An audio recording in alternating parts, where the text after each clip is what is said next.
नाही आता पुण्यामध्ये राष्ट्रवादीची गरज वाटत नसेल भाजपला म्हणून त्यांनी बाजूला केला असेल. ज्यावेळी गरज होती विधानसभेला लोकसभेला त्यावेळी घेतलं भाजपनं.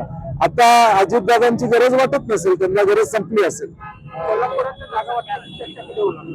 नाही आता मी म्हणलं तसं आमच्या वतीने कमिटी केलेली आहे, ते मला 2 दिवसात अहवाल देणार आहेत आणि तो अहवाल आल्यानंतर कुठं आम्ही त्यांना शिवसेना असेल राष्ट्रवादी असतील जिथे जिथे ऍडजस्ट करतायत तिथे तेव्हा आम्ही नाही आता चालू होईल. आज आता जाहीर झाल्यामुळं आता या बैठकींचा वेळ वाढेल.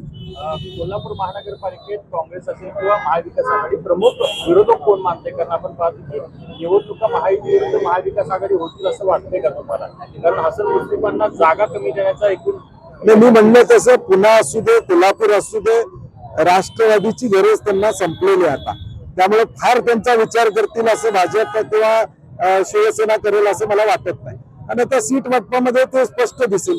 गेल्या 15 वर्षात काँग्रेसनं कोणतंही मोठं काम केलं नाही. कोल्हापुरात अशी टीका खासदार माडकांनी केली नाही. मला वाटतं त्यांना टीका करण्याशिवाय दुसरं काही येत नाही. गेल्या 3.5 वर्षामध्ये काय केलं त्यांनी उत्तर त्या ठिकाणी दिलं पाहिजे. तो कसला हवेतला ब्रिज अजून व्हायचा आहे. इलेक्ट्रिकल ईव्ही बसेस कोल्हापूरमध्ये 100 येणार होत्या, त्याचं काय झालं ते उत्तर. मला वाटतं टीका करण्यापेक्षा आम्ही केलेलं काम आम्ही सांगू. पोलिसांच्या वसाहतीसाठी इथं निधी आम्ही आणला.